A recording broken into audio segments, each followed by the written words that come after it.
গরমকালে বেল খাওয়া খুবই ভালো, দরকারও আছে, কারণ যারা রোদে ঘুরে কাজ করে তাদের পক্ষে তো খাওয়াটা খুবই ভালো, লুটা লাগবে না। নমস্কার বন্ধুরা, সানুদি রান্নাঘর তরফ থেকে আপনাদের সবাইকে স্বাগত জানাচ্ছি। আজ আমি নিয়ে এসেছি গরমের অসাধারণ পানীয় বেলের শরবত, যা সহজেই বাড়িতেই বানানো যাবে। এখানে আমি একটা পাকা বেল নিয়েছি, বেলটাকে আমি ধুয়ে নিচ্ছি।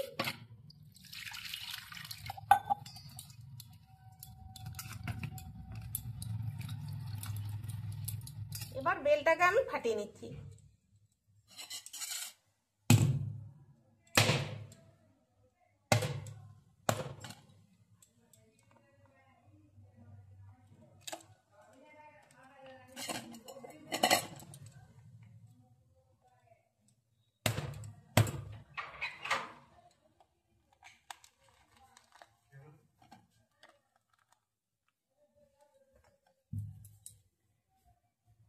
বেলের এইখানে বীচের ধারে ধারে যে জিনিসটা থাকে একদম মধুর মতো দেখতে লাগে। এখান থেকে এটা আমি ছাড়িয়ে নিচ্ছি।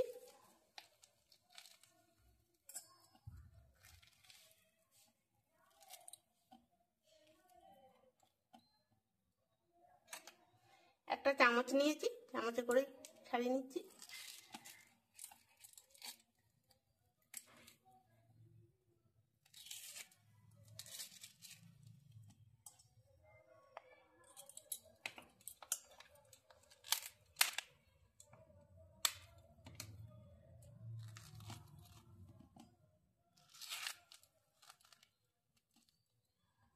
অনেকটা বের হয়েছে।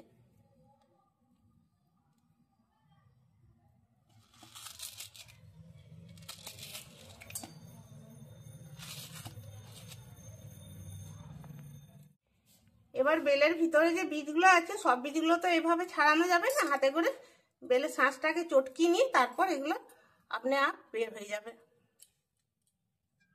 এর মধ্যে একটু জল দিচ্ছি, জল দিয়ে হাতে করে এইভাবে চটকে নিচ্ছি।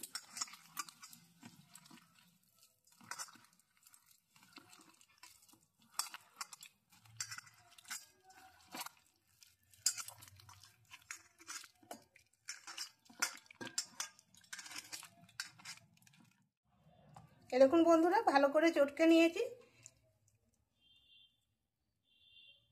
এবার হাতে করে এইভাবে চবড়াটা বের করে নিচ্ছি।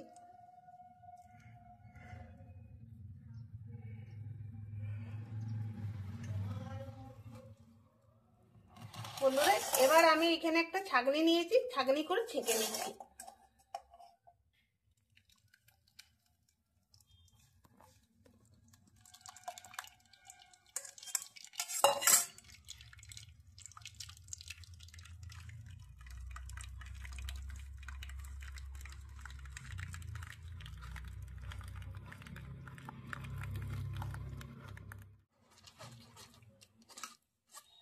এই দেখুন, বীজ চবড়া যা ছিল সব বের হয়ে গেল। এটার পর সাইডে রেখে দিচ্ছি।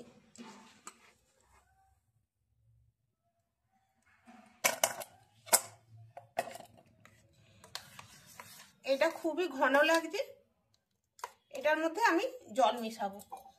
মোটামুটি এইখানে আমি এই গ্লাসের 1 গ্লাসের মতো জল মিশিয়েছি।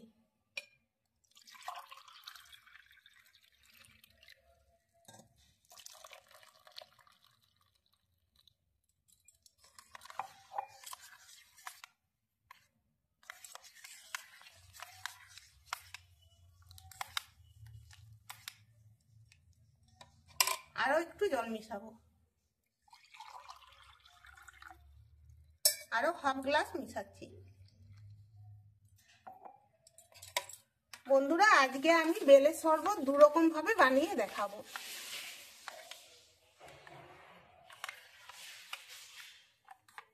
দেখুন, এটাই ঠিক আছে। এর থেকে বেশি ঘনটা যেমন ভালো লাগবে না, সেরকম এর থেকে বেশি পাতলাটাও ভালো লাগবে না।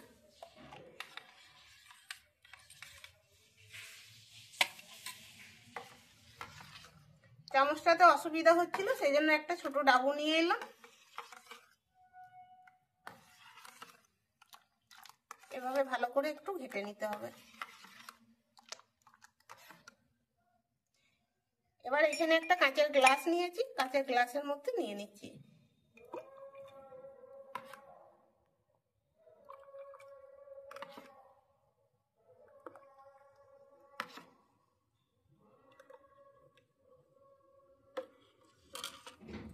এবার এর মধ্যে আমি আখের গুড় দেব, আন্দাজ করে দিচ্ছি যতটা লাগবে।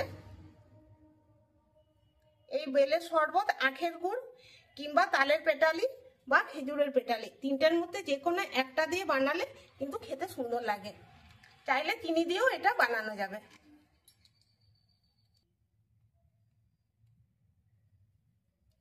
এবার দিয়ে দিচ্ছি বিট নুন, স্বাদ মতো দিচ্ছি।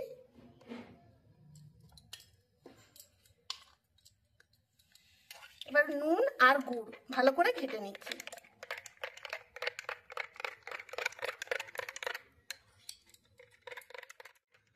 বিট নুন আর গুড় খুব ভালো করে গুলে নিয়েছি। এবার আমি দিয়ে দিচ্ছি একটু লেবুর রস।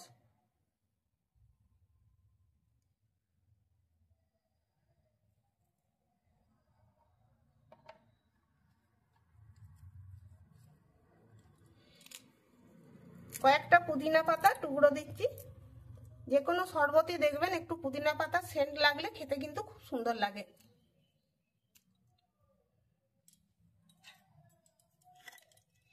এবার দিচ্ছি ভাজা মশলার গুঁড়ো, ধনে আর জিরে।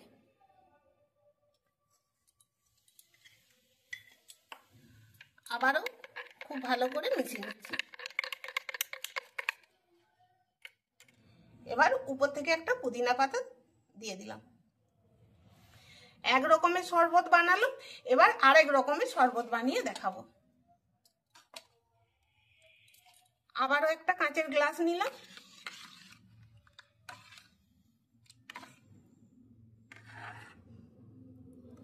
দিয়ে দিচ্ছি ডাবল করে।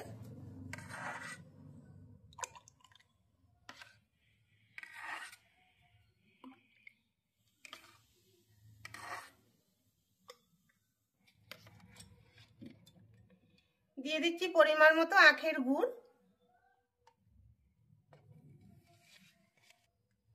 স্বাদ মতো বিট নুন। বন্ধুরা, এটা আরেকটু টেস্টি বানানোর জন্য যেটা আমি দেবো সেটা হলো, এখানে আমি মিষ্টি দই নিয়েছি।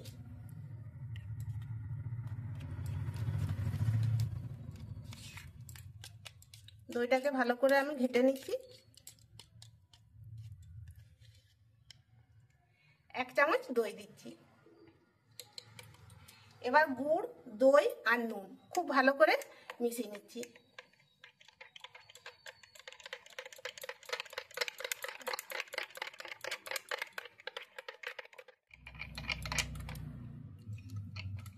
ভালো করে মিশিয়ে নিয়েছি। দিয়ে দিচ্ছি পুদিনা পাতা, এভাবে হাতে করে টুকরো করে নিয়ে নিচ্ছি। চাইলে বেটে নিয়েও একটু রস দেওয়া যাবে।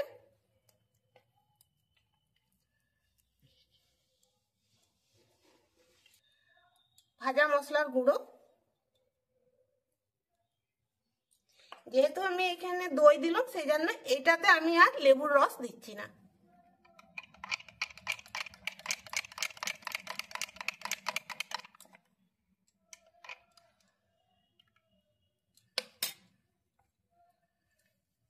এটাতেও একটা পুদিনা পাতা দিয়ে দিলাম, আর উপরের থেকে একটু ভাজা মশলার গুঁড়ো দিয়ে দিচ্ছি।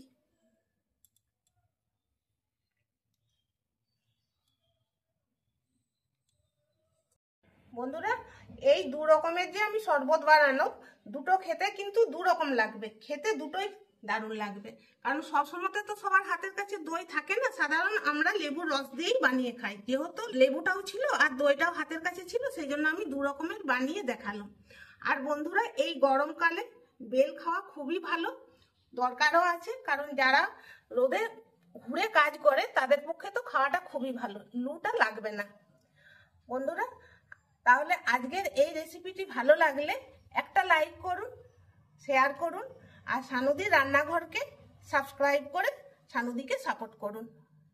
একবার এভাবে বানিয়ে খেয়ে দেখুন, তাহলে বন্ধুরা দেখা হচ্ছে পরের ভিডিওতে। সবাই ভালো থাকবেন, সুস্থ থাকবেন। ধন্যবাদ।